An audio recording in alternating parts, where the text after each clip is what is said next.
I'm sure that you appreciate by now that your XML file will be sent to another application to make sense out of it, right? Because as we mentioned many times earlier as well, the primary purpose of using XML is to store and exchange data. Therefore, it becomes imperative that the XML you create is correct, right? Or in other words, there are no errors in it. One way of ensuring that is to use standard XML validators. What we've done here is we're showing you a validator from W3C.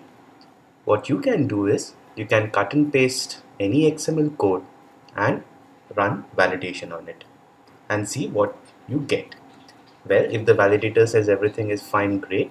But just to try it out, try and introduce some errors in your XML and run validation to see what kind of output the validator shows you.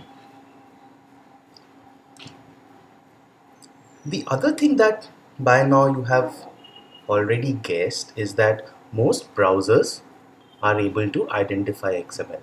So although you create a simple XML without putting in any kind of style attributes or style parameters, the browser is still able to display it in some meaningful fashion, right? For example, what we've done here is just hit preview, and as you can see that the tags are actually highlighted, so you can differentiate between the tags and the content within.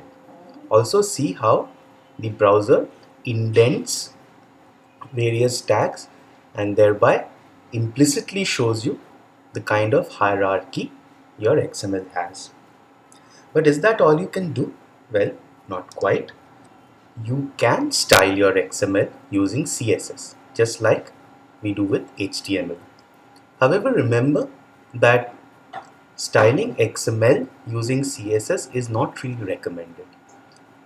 The recommended way of styling an XML file is through XSLT, but we shall not be covering it as part of this module.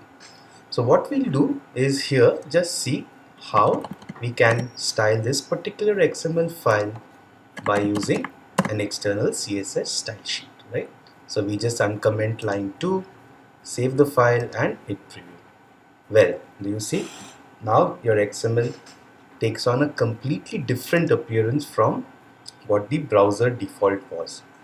And how does that happen? Well, you can just look at the external CSS files style sheet and see for yourself.